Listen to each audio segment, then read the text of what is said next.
3 அசுத்த ஆவிகள் ஒன்றுக்குள்ள போயிட்டுனா அது நேர போய் சூசைட் பண்ணுது. ஆனா 6000 பிசாசுகள் இவனுக்குள்ள இருந்தும், இவன் குடியிருப்பு கல்லறையில் இருந்தும் இவன் தீபம் அணையல. ஏன்னா இவன் மேல ஒரு திட்டம் இருக்கிறது. இவன் மேல என்ன திட்டம் தெரியுமா? அந்த கதரேனே நாட்டுக்கு சுவிசேஷம் இவனை கொண்டுதான். அந்த இடத்துல கர்த்தர் பேதுரு அனுப்பல, யோவான் அனுப்பல, யாக்கோபு அனுப்பல. இயேசு கடல்ல இருந்து இறங்குறாரு, அவனுக்கு விடுதலை கொடுத்தார். இப்ப திருப்பி போட்ல ஏறும்போது அவன் வரான், ஆண்டவரே நானும் உங்க கூட வரேன். ஆண்டவர் சொன்னான், இல்ல நீ இருக்கணும்பா, நான் உனக்கு இறங்கி செய்ததை எல்லாத்தையும் சொல்லு. ஹalleluya, ஹalleluya. என்னை கேட்டுக்கொண்டிருக்கிற அன்பு சகோதரா சகோதரி, உன்னுடைய பாஸ்ட் லைஃப் அது வேண்டாம் ஆண்டவரே, அது நினைவே படுத்தாதீங்க ஆண்டவரே. அது அவ்வளவு அருவருப்பானது, உண்மைதான். ஆனால் நீ கர்த்தரிடத்துல வா, உருவாக்கப்பட ஒப்புக்கொடு. யாக்கோபை இஸ்ரவேலை மாற்றும் போது அங்க நடந்தது என்ன தெரியுமா? அவனுடைய பழையன ஒளிந்தன. அந்த பழையன ஒளிந்ததனுடைய ரிசல்ட் என்ன தெரியுமா? 20 வருஷம் ஏசாவை ஃபேஸ் பண்ண முடியாதவன் இப்ப ஏசாவுக்கு முன்பாக வந்து நிற்கிறான்.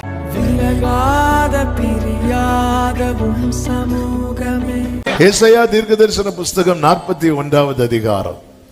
ஏசாயா தீர்க்கதரிசன புஸ்தகம் 41வது அதிகாரம் 9-10 வசனங்களை வாசிக்க கேட்கலாம். நான் பூமியின் கடையாந்தரங்களில் இருந்து உன்னை எடுத்து அதன் எல்லைகளில் இருந்து அழைத்து வந்து, நீ என் தாசன், நான் உன்னை தெரிந்து கொண்டேன், நான் உன்னை வெறுத்து விடவில்லை என்று சொன்னேன். நீ பயப்படாதே, நீ பயப்படாதே, நான் உன்னுடனே இருக்கிறேன், நான் உன்னுடனே இருக்கிறேன். திகையாதே, திகையாதே, நான் உன் தேவன், நான் உன் தேவன், நான் உன்னை பலப்படுத்தி, நான் உன்னை பலப்படுத்தி உனக்கு சகாயம் பண்ணுவேன், உனக்கு சகாயம் பண்ணுவேன், நீதியின் வலது கரத்தினால் உன்னை தாங்குவேன். ஒரு விசை கூட ஹalleluya. ஆண்டவர் இந்த வார்த்தை இந்த மாதத்திலே தந்து பலப்படுத்தி வருகிறார். நான் உன்னை பலப்படுத்தி உனக்கு சகாயம் பண்ணுவேன். கர்த்தர் யாருக்கு இதை சொல்லுகிறார் என்று பார்க்கும்போது அதற்கு முந்தின வசனத்திலே சொல்லப்பட்டிருக்கிறது, நான் பூமியின் கடையாந்தரங்களில் இருந்து உன்னை எடுத்து அதன் எல்லைகளில் இருந்து அழைத்து வந்து. தேவனால் தெரிந்தெடுக்கப்பட்டவர்களை தேவன் பலப்படுத்துகிறார். சொல்லுகிறார், நான் உங்களை சிநேகிக்கிறேன். ஆண்டவரே எப்படிப்பா என்ன நேசிக்கிறீங்க? என்ன நேசிக்க காரணம் என்ன?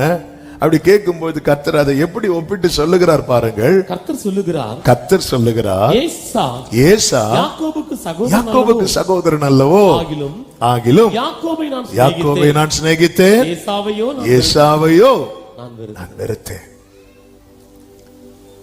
ஆமென். கர்த்தர் யாக்கோபை சிநேகிக்க காரணம் என்ன? ஏசாவை வெறுக்க காரணம் என்ன? பாஸ்டர்ஸ்ட கேட்டா 7-8 காரணங்கள் வரிசையா இருக்கும். ஆனா வேதம் தெளிவாய் சொல்லு. இங்கே சிநேகம் என்று சொல்லுகிறதை கர்த்தர் எதை வைத்து சொல்லுகிறார் என்றால் தெரிந்தெடுத்தலை குறித்து சொல்லுகிறார். ஏசாவை வெறுத்தேன்னா ஏசாவை பிடிக்கல, அவன் அவ்வளவுதான், வாழவே மாட்டான், அப்படி அல்ல. அந்த 2 பேர்ல கர்த்தர் தெரிந்தெடுக்கிறது. ஆமென். ஈசா கிட்ட கேட்டா 2 பேர்ல யாரை தெரிந்தெடுக்கணும்னு கேட்டா ஈசாக்கு சொல்வார் ஏசா அப்படிம்பார். ஈசா கிட்ட கேட்டா உங்க பிள்ளைகள்ல யாரை தெரிந்தெடுக்கணும்னு கேட்டா எலியாப் அப்படிம்பார். எலியாப் இல்லைன்னா அதற்கு அடுத்தவன், அந்த ஆள் இல்லையா அதற்கு அடுத்த ஆள், இப்படிதான் சொல்லுவாங்க. உலகம் யாரை தெரிந்தெடுக்க மறுக்கிறதோ அவர்களை கர்த்தர் ஏற்கனவே தெரிந்தெடுத்திருக்கிறார். ரோமருக்கு எழுதின நிருபம் 9வது அதிகாரம் 11வது வசனத்திலே 10 முதல் வாசியுங்கள். இதுவும் அல்லாமல் நம்முடைய பிதாவாகிய ஈசாக்கு என்னும் ஒருவனாலே ரெபெக்காள் கர்ப்பவதியான போது பிள்ளைகள் இன்னும் பிறவாமலும். அந்த வார்த்தையை ரொம்ப கவனிக்கணும். ஈசாக்கு என்னும் ஒருவனாலே ரெபெக்காள் கர்ப்பவதியான போதுன்னா இந்த யாக்கோபு எப்படி அப்படிதான் ஏசாவும். யாக்கோபுக்கு தாய் யாரோ ஏசாவுக்கு அவங்கதான் தாய். யாக்கோபுக்கு தகப்பன் யாரோ ஏசாவுக்கு அவங்கதான் தகப்பன். ஆனா இஸ்மவேல் ஈசாக்கு மேட்டர் அப்படி கிடையாது. அங்கே ஆகார் அங்க வித்தியாசம் இருக்கு, ஆனா இங்க வித்தியாசமே கிடையாது. எல்லா விதத்திலும் ஏசா யாக்கோபை போலதான். ஆனால் இந்த வார்த்தையை கவனியுங்கள், பிள்ளைகள் இன்னும் பிறவாமலும் நல்வினை தீவினை ஒன்றும் செய்யாமலும் இருக்கையில் தேவனுடைய தெரிந்து கொள்ளுதலின் படி இருக்கிற அவருடைய தீர்மானம். தேவனுடைய தீர்மானம் என்பது என்ன தெரியுமா? இவன் வளரட்டும், இந்த பிள்ளைங்க 2 பேர் வளரட்டும், வளர்ந்ததுக்கு அப்புறம் யாரை தெரிந்தெடுக்கலாம், யாரை ரிஜெக்ட் பண்ணலாம், அப்படி அல்ல. தேவனுடைய தெரிந்து கொள்ளுதலின்படி இருக்கிற தீர்மானம் என்பது அந்த பிள்ளைங்க இன்னும் நல்லதும் கெட்டதும் செய்ய பழகல, இன்னும் பிள்ளைங்க பிறக்கவே இல்லை. அப்படி இருக்கும்போது தேவனுடைய தெரிந்து கொள்ளுதலின்படி இருக்கிற அவருடைய தீர்மானம் கிரியைகளினாலே நிலை நிற்காமல் அழைக்கிறவராலே நிலை நிற்கும்படிக்கு மூத்தவன் இளையவனுக்கு ஊழியம் செய்வான் என்று அவளுடனே சொல்லப்பட்டது.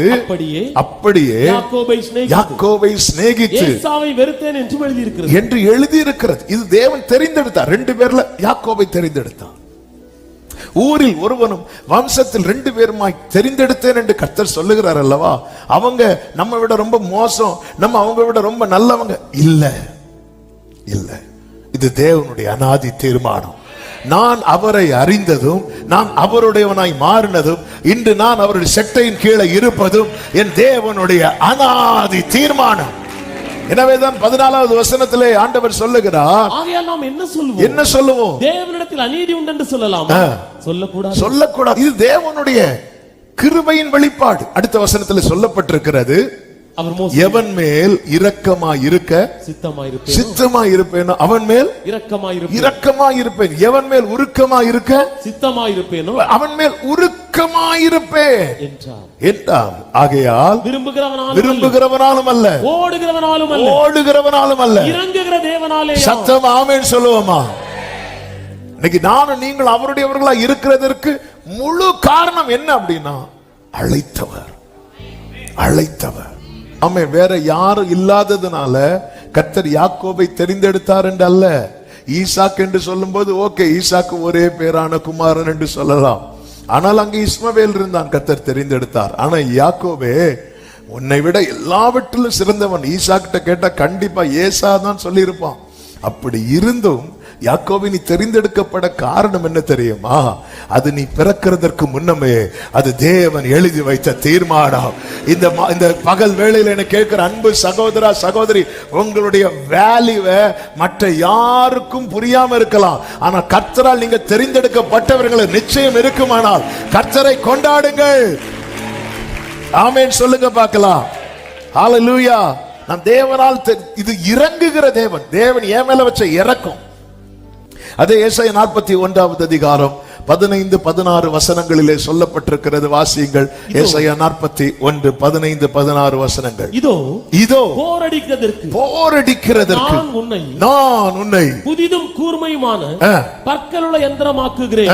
நீ மலைகளை மிதித்து நொறுக்கி குண்டுகளை பதறுக்கொப்பாக்கி விடுவாய், அவைகளை தூற்றுவாய். அப்பொழுது காற்று அவைகளை கொண்டு போய் சுழல் காற்று அவைகளை பறக்கடிக்கும். நீயோ கர்த்தருக்குள்ளே களி கூர்ந்து இஸ்ரவேலின் பரிசுத்தருக்குள்ளே மேன்மை பாராட்டி.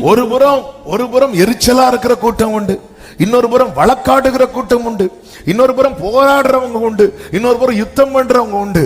இது நடுவில் கர்த்தர் யாக்கோபின் வலதுகரத்தை பிடித்துக் கொண்டு சொல்லுகிறார், நீ பயப்படாத, நான் உனக்கு சப்போர்ட் பண்றேன், நான் உனக்கு ஹெல்ப் பண்றேன் சொல்லிவிட்டு விடல. இதோ போரடிக்கிறதற்கு நான் உன்னை புதிதும் கூர்மையுமான பற்களுள்ள யந்திரமாக்குகிறேன். என்னதின் அர்த்தம்? தேவனால் அழைக்கப்பட்ட ஒவ்வொருவர் மேலும் தேவனுடைய ஒரு விலையேற பெற்ற திட்டம் இருக்கிறது. அழைக்கப்பட்டவன் மேல கர்த்தருடைய திட்டம் இருக்கிறது. சத்தமா ஆமென் சொல்லுங்க பார்க்கலாம். எதற்காக பூமியின் கடையாந்திரத்திலிருந்து எடுத்து அழைத்து கொண்டு வந்தார்? நீங்க அழைக்கப்பட்டது உண்மையானால், நீங்கள் தேவனால் தெரிந்தெடுக்கப்பட்டது உண்மையானால், உங்களை குறித்த தேவனுடைய விலையேற பெற்ற திட்டம் இருக்கிறது. ஆமென்.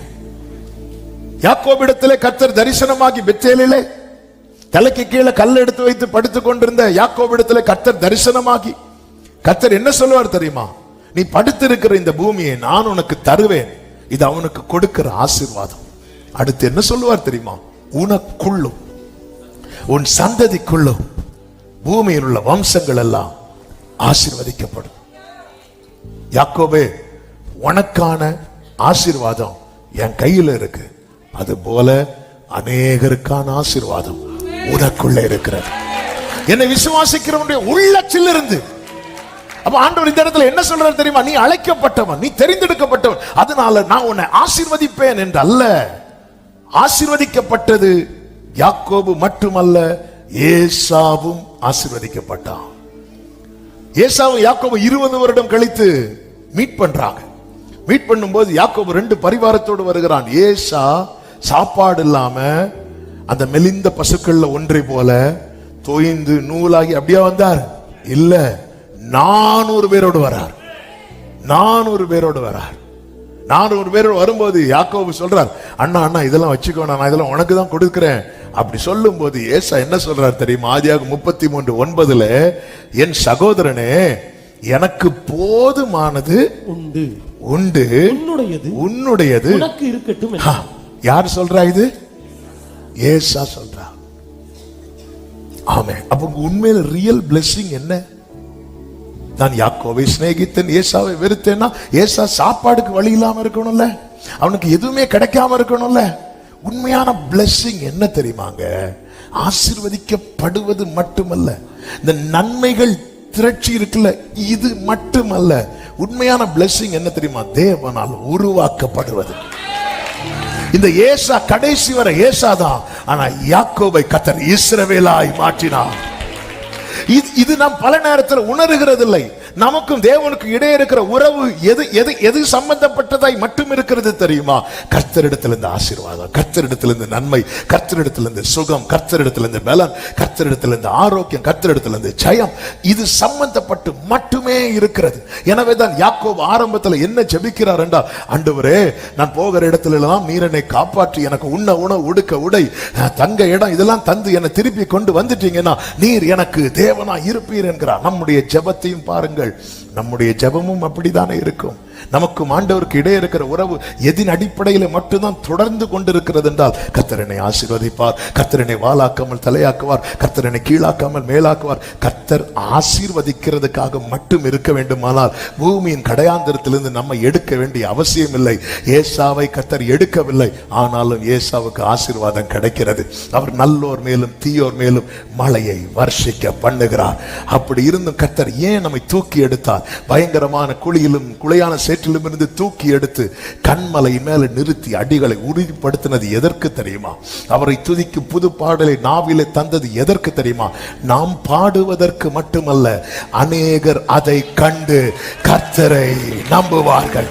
அநேகர் அதை கண்டு, அப்ப என்னை தேவன் உருவாக்கி நிறுத்துவது அநேகருக்கு ஆசீர்வாதமாய் மாற வேண்டும்.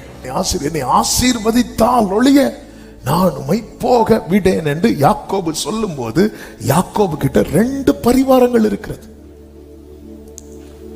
27வது அதிகாரத்தில் எனக்கு உண்ண உணவு உடுக்க உடை தாங்கன்னு சொல்லும் போது யாக்கோபு கிட்ட ஒண்ணும் கிடையாது, வெறும் கோல். ஆனா 32வது அதிகாரத்துல நீங்க என்ன ஆசீர்வதித்தால் ஒழிய நான் உம்மை போக விடேன் என்று சொல்லும் போது யாக்கோபு கிட்ட நிறைவான பிளெஸிங்ஸ் இருக்கு. அப்போ ரியல் பிளெஸிங் என்ன? யாக்கோபு இங்க என்ன ஃபீல் பண்றா தெரியுமா? என்ன டச் பண்ணுங்க ஆண்டவரே, என்ன தொடுங்கப்பா, என்ன உருவாக்குங்க ஆண்டவரே. ஏசா 400 பேரோடு வர்றான். நம்ம பல காரியத்தை ரொம்ப பெருசா பார்க்கும்போது, அதனாலதான் எப்பவுமே ஆண்டவர் அப்படிதான் செய்வார். இஸ்ரவேல்ல உயரமான மனிதன் யாரு? சவுல். அவருக்கு பெருமை வந்துட்டு, நம்மளை விட்டா இந்த ஊர்ல உயரமான மனுஷனே கிடையாதுன்னு ஓர பேசிட்டு இருந்தா கோலியாத்தை கொண்டு வந்து நிறுத்தினார். நம்மால கூடாரத்தை விட்டே வெளியே வரல. ஹல்லேலூயா, ஆமென். நம்ம இப்படிதான் அவர் ஞானிகளை வெட்கப்படுத்த அவர் இப்படிதான் செய்வார். தன் எண்ணத்தில் ஞானமா இருக்கிற எவனையுமே கர்த்தர் மதிக்க மாட்டார், யாரையுமே மதிக்க மாட்டார். ஆசீர்வதிக்கிறது ஆண்டவருக்கு விஷயம் கிடையாது. ஆண்டவருடைய விஷயம் என்ன தெரியுமா? அவர் நம்மளை ஒண்ணு பார்க்கிறார் பாருங்க. ஹல்லேலூயா. தேவனுடைய எதிர்பார்ப்பு என்கிட்ட கூடுதுன்னா நான் சரியாய் உருவாக்கப்பட்டு இருக்கிறேன் அர்த்தம். தேவனுடைய எதிர்பார்ப்பு என்கிட்ட குறையுதுன்னா நான் தள்ளி போயிட்டே இருக்கிறேன். ஆனாலும் கர்த்தர் சொல்றாரு, ஆனாலும் யாக்கோபே 43வது அதிகாரம் அதனுடைய 25வது வசனம், நானே உன் மீறுதல்களை என் நிமித்தமாக குலைத்து போடுகிறேன். உன் பாவங்களை அதன் அர்த்தம் என்ன? இப்படி செய்த பிறகும் ஆண்டவர் மன்னிக்கிறதற்கு ரெடியாக ரீசன் என்ன தெரியுமா? யாக்கோபே, நான் உன்னை சிநேகித்தேன், அதனாலதான் அந்த அந்த வேர்டை பாருங்க, நான், நானே. வேற யாரா இருந்தாலும் ஆகான் என்கிற ஒருவன் கொஞ்சம் பொருட்களை எடுத்து வைத்திருப்பான். இப்ப யோசுவா வந்து நிக்கிறார், சீட்டு ஆகான் பேர்ல விழுது. மகனே இங்க வா. அவர் அப்படிதான் கூடுவார், பாசமா கூடுவார். மகனே வா, என்னப்பா பண்ண சொல்லு. அது நான் இப்படி கொஞ்சம் பொருள் எடுத்தேன். அப்படியாப்பா, எல்லாரும் ஆள் கையில கல் எடுங்க, அவன் குடும்பத்தை கொண்டு வா. மொத்தத்துல முடிச்சாச்சு. வேற யாரா இருந்தாலும் இந்த பிரமாணத்தின்படி கல்லுதான் அரைஞ்சிருப்பாங்க. ஆனா நம்மை தேவன் கொடுத்தது யோசுவா கையில் அல்ல, மோசே கையில் அல்ல, அவருடைய ஒரே பேரான குமாரன் கையில. அவரிடத்துல பாவத்துல பிடிக்கப்பட்ட ஸ்திரீ கொண்டு வந்து நிறுத்தப்படுகிறார். எல்லாரும் பிரமாணத்தின்படி கையில கல் எடுத்து வைக்கும் போது ஆண்டவர் அந்த ஆக்கினை அகற்றி, ஆமென். எதுக்கு தெரியுமா? நம்ம மேல அவருடைய திட்டம் இருக்கு. 6000 பிசாசுகள் பிடித்த வாலிபன், 3 பிசாசு ஒரு பண்டிக்குள்ள போனதுமே அந்த பண்டி என்ன செஞ்சது தெரியுமா? சூசைட் பண்ணிட்டு. அப்போ ஒருத்தனை சூசைட் பண்ண வைக்கிறதுக்கு எத்தனை ஸ்பிரிட் போதும்? 3 ஸ்பிரிட் போதும். ஆனால் 2000 பண்டிகள் சூசைட் பண்ணுது. 3 பேய் ஒவ்வொரு பண்டிக்குள்ள போகுது. ஒருத்தன் தற்கொலைக்கு நேராக நடத்துறதுக்கு 3 ஸ்பிரிட் போதும், 3 பொல்லாத ஆவிகள் போதும். 3 அசுத்த ஆவிகள் ஒன்றுக்குள்ள போயிட்டுனா அது நேர போய் சூசைட் பண்ணுது. ஆனா 6000 பிசாசுகள் இவனுக்குள்ள இருந்தும், இவன் குடியிருப்பு கல்லறையில் இருந்தும் இவன் தீபம் அணையல்ல. ஏன்னா இவன் மேல ஒரு திட்டம் இருக்கிறது. இவன் மேல என்ன திட்டம் தெரியுமா? அந்த கதரேனே நாட்டுக்கு சுவிசேஷம் இவனை கொண்டுதான்.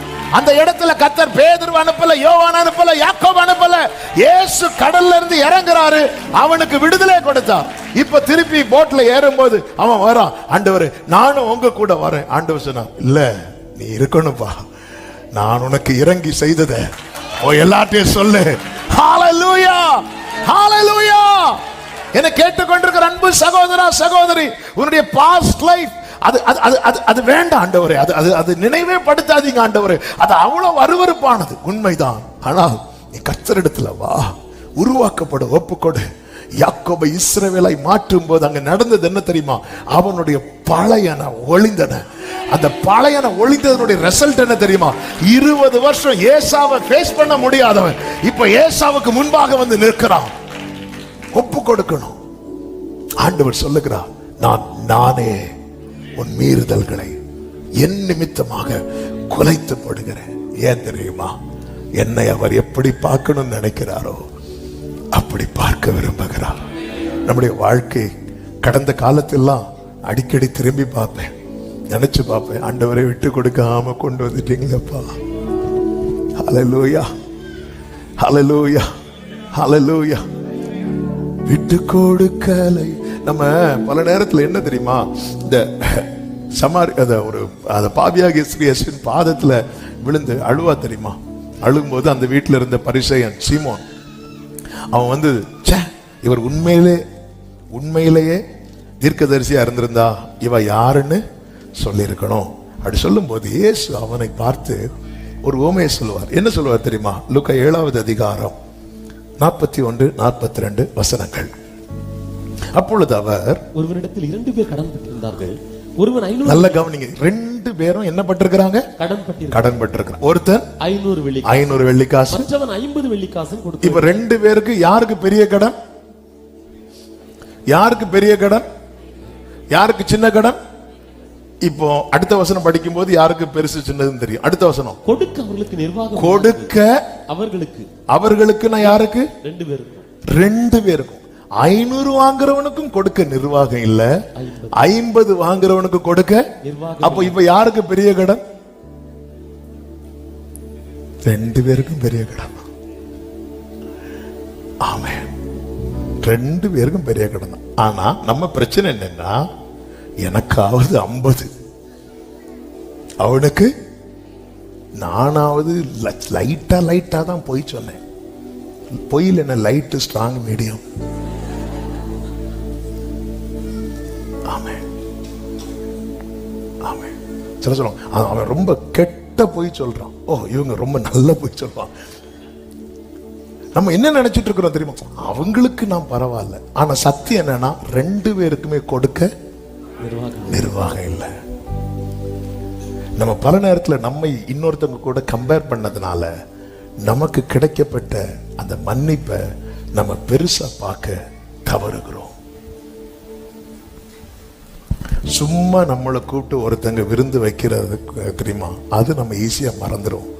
ஆனா பசியில இருக்கும்போது ஒருத்தங்க ஒரு பண்ணு வாங்கி தருவாங்க தெரியுமா, அதை மறக்கவே மாட்டோம். இந்த மீட்பை ரொம்ப ப்ரெஷியஸா பார்க்கணும்.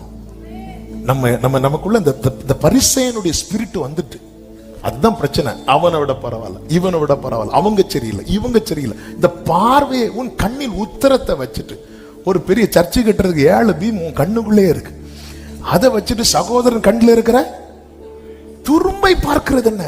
ஆண்டவர் அதான் சொல்றாரு, இங்க பாரு, இந்த வீட்டுல கூப்பிட்டது சீமோன், ரைட், விருந்து வச்சது சீமோன். ஆனா கர்த்தர் மன்னிப்பு கொடுத்தது யாருக்கு தெரியுமா? ஆண்டவர் சொல்றார், உன் விசுவாசம் உன்னை ரட்சித்தது. விருந்து வச்செல்லாம் ஆண்டவரை பிரியப்படுத்த முடியாது, விசுவாசித்து தான் பிரியப்படுத்த முடியும். ஆமே. அந்த இடத்துல அவன் இவ இப்படி பாவியா இருக்கிறாளே, அந்த இடத்துல இவன் அல்லவா பாதத்தில் விழுந்திருக்கணும். ஆண்டவரே, நீங்க எங்க வீட்டுக்கு என் புரைக்ககத்து வரா ஞான் போரா, அப்படி இவன் அல்லவா விழுந்திருக்கணும். அந்த நூற்றுக்கதிய மாதிரி ஆண்டவரே, என் வீட்டுக்கு ஆண்டவரே வாரீங்க, நான் பாத்திரவானே அல்ல ஆண்டவரே, ஆனால் நீங்க வரேன்னு சொன்னீங்களேப்பா, என்னால கையோடல, இப்படி எல்லாம் இருந்திருக்கணும். இவன் நான் தகுதி உள்ளவன், அதனால அவர் என் வீட்டுக்கு வரார். ஆமே. ஆண்டவர் சொல்லுங்க, 2 பேருக்கு நிர்வாகம் இல்லாம இருக்கும்போது இருவருக்கும் கடனை மன்னித்து விட்டான். இப்படி இருக்க அவர்களில் எவன் அவனிடத்தில் அதிக அன்பா இருப்பான் அதை சொல் என்று சொல்லும் போது இவன் என்ன சொல்றான் தெரியுமா? யாருக்கு அதிகமாய். அதன் அர்த்தம் என்ன? தனக்கு கொடுக்கப்பட்ட மன்னிப்பை அவன் அதிகமாக பார்க்கவில்லை. என்னைக்குமே புரிந்து கொள்ளுங்கள், நம்மளால இப்போ ஒருத்தங்களை நமக்கு மன்னிக்க முடியல, நம்ம ஆண்டவர்கிட்ட போய் நம்ம நியாயத்தை வைக்கிறோம். இல்ல, என்ன கேட்கணும் தெரியுமா? அந்த ஆளை மன்னிக்கிறது எனக்கு கிருபை தாங்க. அந்த ஆளை பார்க்க பார்க்க அவங்க செஞ்சது எனக்கு ஞாபகத்துக்கு வருது, எனவே அவங்க செய்ததை நான் மறக்கும்படி செய்யுங்க. வராது. ஆமே. யோசேப்பு என்ன சொல்வார் தெரியுமா? என் வருத்தம் யாவையும், என் தகப்பன் வீட்டையும், என் வருத்தம் யாவையும். தகப்பன் வீட்டை மறந்தார்னா, அப்பா சகோதரன் மறந்தார்னா இல்ல, அந்த அப்பா வீட்டில் அவனுக்கு உண்டான வலி, அவனுக்கு உண்டான அவமானம், அவனுக்கு உண்டான வேதனை, அதை எல்லாவற்றையும் கர்த்தர் மறக்கும்படி செய்தார். அப்படி மறக்கும்படி செஞ்சதுனால ரிசல்ட் என்ன தெரியுமா? அந்த குடும்பத்துக்கு யோசேப்பு தான் லாஸ்ட்ல சாப்பாடு கொடுக்கிறான். இல்லைன்னா சாப்பாடுல விஷம் வச்சு கொடுத்திருப்பான். என்னையா சகோதரர்களை கூப்பிட்டு கேட்டாரா? ஆனாலும் யூதாவே சாப்பாடை போட்டு, சாப்பாடுல சிலர் பாருங்க, நமக்கு சாப்பாடை போட்டு சாப்பாடுல கை வைக்கும் போது குத்துவாங்க, ஆனாலும் என் வஸ்திரத்தை கிழிச்சிட்டியடா அப்படிவாங்க. சிலர் விருந்துக்கு கூப்பிட்டு குத்துவாங்க தெரியுமா? விருந்துக்கு குடும்பமும் வந்துருங்க வந்திருந்ததும், ஆனால் நீங்க முந்தி பண்ணதெல்லாம் வச்சு பார்த்தா நான் கூப்பிட்டுருக்கவே கூடாது, வாங்க வந்து தின்னுட்டு போங்க அப்படிவாங்க. ஆவே. ஆனா இவங்க இல்ல இல்ல இல்ல. யோசேப்பு சொல்ற, நீங்க எனக்கு தீமை செய்ய, அவன் செஞ்சது தீமை ஒண்ணுமே இல்லை.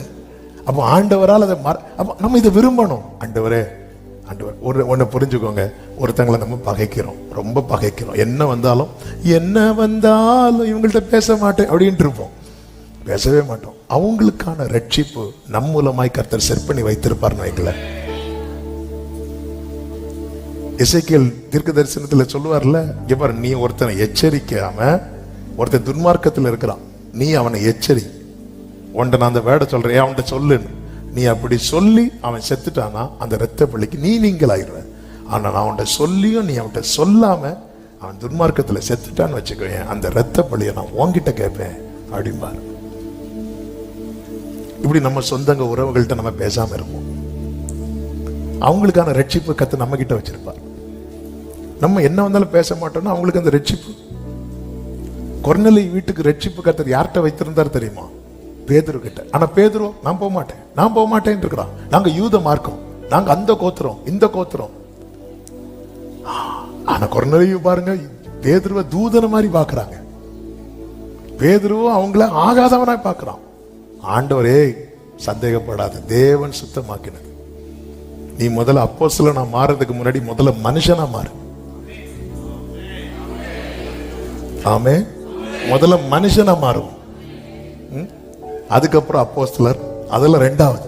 அப்பதான் பேதுரு வராரு. கொர்நேலியு வீட்டுக்கு வரும்போது கொர்நேலியு எல்லாம் காலை விழுந்தனும், பேதுரு எழும்பு, நானும் உங்களை மாதிரி மனுஷன்தான். உங்களுக்கு தெரியும்ல, யூதர்கள் வரமாட்டாங்கன்னு. இதெல்லாம் ஆண்டவர் உடைச்சிட்டார். அவர் எனக்கும் தேவன் உனக்கும் தேவன். சபையை முதல்ல மனுஷனா மாறதுக்கு உருவாக்கப்படும். ஆமே. அடுத்தடுத்து லெவல் வச்சிருக்காருங்க. நமக்கு எவ்வளவு மேன்மையை வச்சிருக்கிறார் தெரியுமா? எவ்வளவு மகிமையை வச்சிருக்கிறார் தெரியுமா? சின்ன காரியத்தை வச்சு நீ ஏன் முடங்கி கிடக்கிற? யாக்கோபே, உனக்குள்ளே ஆசீர்வாதத்தை வைத்திருக்கிறார். உன் மேல இருக்கிற ஆசீர்வாதத்தை அனுபவித்ததும் நீ எட்டி உதைச்சிட்டு போயிடாத. உனக்குள்ள இருக்கிற ஆசீர்வாதம் அநேகருக்கு கர்த்தர் உன்னை வெளிச்சமாய் வைத்திருக்கிறார். ஆமே. ஒப்பு கொடுப்போமா? அப்ப உங்க சித்தம் என்னில் பூரணமாகட்டும். என்னை எப்படி உருவாக்கணும்? எழுப்பி நிற்கலாம் ஆண்டவர் சமூகத்தில். ஹல்லேலூயா. சித்தம் செய்யணுமே, செய்து முடிக்கணுமே. சித்தம் செய்யணுமே, செய்து முடிக்கணுமே. சித்தம் செய்யணுமே, செய்து முடிக்கணும். பிரியமான கர்த்தருடைய பிள்ளைகளே, ஒரு காரியத்தை கூட நான் சொல்லி ஜெபம் பண்றேன். நல்ல கவனிங்க. நம்ம தவறுகளை, நம்முடைய குற்றங்களை ஒருபோதும் நியாயப்படுத்தி பேசாது. ஆண்டவர்கள் பிடிக்கவே பிடிக்காது. ஆமே, ஆண்டவருக்கு பிடிக்காது. ஆண்டவர் சொல்லுவார் ஒரு உவமை. ஒருத்தங்க காலையில 9 மணில இருந்து 5 மணி நேரம் வேலை பார்ப்பாங்க. இன்னொருத்தங்க அடுத்த 1 மணி நேரம் கழிச்சு வேலை பார்ப்பாங்க. இன்னொரு கூட்டம் இருக்கிறாங்க, கடைசி 1 மணி நேரம் வேலை பார்ப்பாங்க. எஜமான் என்ன பண்ணுவாருன்னா, அவங்களுக்கு என்ன கூலி கொடுத்தாரோ அதே கூலியை இவங்களுக்கும் கொடுத்தாரு. அவங்களுக்கு கூலி குறைச்சு கொடுக்கல, அவங்களுக்கு என்ன கூலி பேசி கொடுத்தாரோ அதான் கொடுத்தார். ஆனா அவங்களுக்கு எங்க பிரச்சனை ஆச்சு தெரியுமா? எனக்கு கிடைச்ச அதே கூலி 1 மணிக்கு வேலை பார்த்த இவனுக்கும் கிடைக்க, இதுதான் அவங்களுக்கு பிரச்சனை. இதுதான் நமக்கும் பிரச்சனை. நமக்கு கிடைச்சதே பெருசு. நம்ம இன்னொருத்தங்க கூட கம்பேர் பண்ணுவோம் தெரியுமா? திருப்தி போயிரும், நிறைவு போயிரும். அப்ப எஜமான் சொல்லுவார், நான் இரக்கம் உள்ளவரா இருக்கும்போது நீ வன்கண்ணனா இருக்கலாமா? அப்படி இருக்கக்கூடாது. ராஜ்யத்துக்குரிய பிள்ளைங்க அப்படி இருக்கவே கூடாது. நம்ம அப்படி இருக்கிறோம்னா என்ன செய்யணும்? புடமிட ஒப்பு கொடுக்கணும். என்னில் இருக்கிற தீமையை அகற்றுங்க, நான் என் கையை நீட்டி உன்னை களிம்பு நீங்க சுத்தப்படுத்துவேன் என்று ஏசாயா 1 சொல்லுகிறார். அப்படி நான் செய்யும் போது நீ எப்படி பெயர் பெறுவ தெரியுமா? நீதிபுரம் என்றும் சத்திய நகரம் என்றும் பெயர் பெறுவாய். நம்மை தேவன் அப்படிதான் பார்க்க விரும்புகிறார். சத்தமா ஆமென் சொல்லுங்க பார்க்கலாம். அர்ப்பணிப்போடு 2 கைகளை உயர்த்தி, நீங்க தான் எல்லாமே, ஏகம்தான் எல்லாமே. பாடுங்க, நீங்க தான். ஓரலமா சேகரே மாமாரா. ஒப்பு கொடுக்கிறவங்க கைகளை உயர்த்தி சொல்லுங்க, சித்தம் செய்யணுமே, சித்தம் செய். உடமிடப்பட ஒப்பு கொடுக்கிறேன்ப்பா, வனைய ஒப்பு கொடுக்கிறேன்ப்பா, சுத்திகரிக்கப்பட ஒப்பு கொடுக்கிறேன். உமக்கு உகந்தவனாய் சித்தம் செய்யணுமே. ஓரலமா சேகரே மாமா தனரா. ஆமென், ஆமென். அப்படியே வலது கரத்தை வானத்துக்கு நேராக உயர்த்தி இடது கரத்தை இருதயத்தில் வைத்து, என்னில் உள்ள தீமை அகற்றப்பட என்னை புடமிட ஒப்பு கொடுக்கிறேன். உம்முடைய பார்வைக்கு ஏற்றபடி நான் காணப்பட வனையப்பட ஒப்பு கொடுக்கிறேன். மிகுதியான கனிகளை கொடுக்க சுத்திகரிக்கப்பட ஒப்பு கொடுக்கிறேன். ஆமென். இந்த ஒரு அர்ப்பணிப்பு, இந்த ஒரு அர்ப்பணிப்பு, ஒரு அடிமையை போல, ஒரு அடிமையை போல. அப்பா, என்னை தெரிந்தெடுத்த உங்க கிருபை பெருசுப்பா. இதற்கு நான் பாத்திரவானே அல்லப்பா, இதற்கு ஈடே இல்லப்பா. நீங்க விரும்புகிற பிரகாரம் நான் இருக்கணும். என்னை ஒப்பு கொடுக்கிறேன் ஆண்டவர். ஒரே ஒரு வார்த்தை ஆண்டவரை பார்த்து சொல்லுவோமா? அடிமை நான் ஆண்டவரே, என்னை ஆட்கொள்ளும். க்ளோரி. அடிமை நான், அர்ப்பணிப்போடு என்னை தெய்வமே தெய்வமே அடிமை நான். நல்ல கரங்களை தட்டி தேவனுக்கு மகிமை. நம்மை புடமிடுகிறவர், நம்மை வணைகிறவர், நம்மை சுத்தப்படுத்துகிறவர், நம்மை புதிதும் கூர்மையுமான பற்கள் உள்ள எந்திரமாக்கி அவருக்கு மகிமையாய் நிறுத்துகிற தேவனுக்கு எல்லா கனமும், எல்லா மகிமையும், எல்லா துதியும், ஸ்தோத்திரங்களும் இப்பொழுதும் எப்பொழுதும் என்றென்றைக்கும் உண்டாவதாக. ஆமென், ஆமென், ஆமென். பரிசுத்த பிதாவே, நல்ல தகப்பனே, நன்றியோடு உம்மை துதிக்கிறோம், ஸ்தோத்தரிக்கிறோம். உங்க கிருபை மிகவும் பெரியது. உங்க சமூகத்தில் கிருபையா எங்களை கொண்டு வந்து பாட, துதிக்க, ஆராதிக்க, ஜெபிக்க வைத்த அன்புக்காய் நன்றி. எங்களோடு பேசுறீர், எங்களை நீர் தெரிந்தெடுத்தீர். இது உம்முடைய அநாதி தீர்மானம். எங்களை நீர் என்ன நோக்கத்துக்காய் தெரிந்தெடுத்தீர், அந்த நோக்கம் நிறைவேற புடமிடப்பட வேண்டிய பகுதிகளை புடமிடுவீராக, வணையப்பட வேண்டிய பகுதிகளை வணைவீராக, சுத்திகரிக்கப்பட வேண்டிய பகுதிகளை சுத்திகரிப்பீராக. தகப்பனை, எங்களுக்கு எல்லாமாய் நீர் இருந்து எங்களை நீதிபுரம் என்றும் சத்திய நகரம் என்றும் ஆண்டவரை மாற்றுகிற உம்முடைய கிருபைகளுக்காக உமக்கு ஸ்தோத்திரம் ஆண்டவரே. ஒவ்வொருவரை ஆட்கொள்ளுங்க, உருவாக்குங்கப்பா ஆண்டவரே. நாங்கள் ஆண்டவரே பலிகளினால் உம்மை திருப்திப்படுத்துகிறவர்களா இருக்கணும், பாவங்களினால் சங்கடப்படுத்துகிறவர்களா இருக்கக்கூடாது. கர்த்தாவே, எங்களை தயவாய் மன்னித்து கிருபையாய் எங்களை புடமிட்டு உமக்கு உகந்தவர்களாய் நிறுத்துவீராக. ஒவ்வொருவரை ஆட்கொள்ளும். கிருபை, சமாதானம், நன்மை தொடர பண்ணும். இந்த மாத கடைசியும் வருகிற புதிய மாதமும் உடைய பிள்ளைகளுக்கு எல்லா விதத்துல நன்மையாய் ஆசீர்வாதமா இருக்க கத்த கிருபை செய்யும். ஒவ்வொரு கூடாரங்களிலும் மகிழ்ச்சியின் சத்தம் கேட்க பண்ணும். ஒவ்வொருடைய காரியங்கள் வாய்க்கப்பட கிருபை செய்யும். போக்கில் வரத்தில் கிருபையாய் காத்து கொள்ளும். கண்மணி போல பாதுகாத்து இந்த வார்த்தைகளுடைய பிள்ளைகளுக்குள்ளே பேசிக் கொண்டிருக்கட்டும். யாமோ காற்றின் கரையில யாக்கோபு தன்னை புடமிட வனைய சுத்திகரிக்கப்பட ஒப்பு கொடுத்தது போல ஆண்டவரே, நாங்கள் எங்களை முழுமையாய் ஒப்பு கொடுக்க எங்களுக்கு கிருபை தாரும். அர்ப்பணிக்கிறோம். மகிமை, கனம், துதி, ஸ்தோத்திரங்கள் அனைத்தும் ஒருவருக்கே செலுத்துகிறோம். இரட்சகர் இயேசு கிறிஸ்துவின் நாமத்தில் பிதாவே, ஆமென். சேர்ந்து சத்தமாய் சொல்லுவோம். என் ஆத்துமாவே கர்த்தரை ஸ்தோத்திரி, முழுவதுமே அவருடைய பரிசுத்த நாமத்தை ஸ்தோத்திரி. என் ஆத்துமாவே கர்த்தரை ஸ்தோத்திரி, கர்த்தர் செய்த சகல உபகாரங்களை மறவாதே. ஆமென். நம்முடைய கர்த்தராகிய இயேசு கிறிஸ்துவின் கிருபையும், பிதாவாகிய தேவனுடைய அன்பும், பரிசுத்த ஆவியானவருடைய ஐக்கியமும், சிநேகமும், பாதுகாவலும் நம் அனைவரோடும் எல்லா பரிசுத்தவான்களோடு கூட கர்த்தருடைய வருகை மட்டும் தங்கியிருப்பதாக. ஆமென். ஹல்லேலூயா. God bless you. கர்த்தர் உங்களை ஆசீர்வதிப்பாராக. ஆமென்.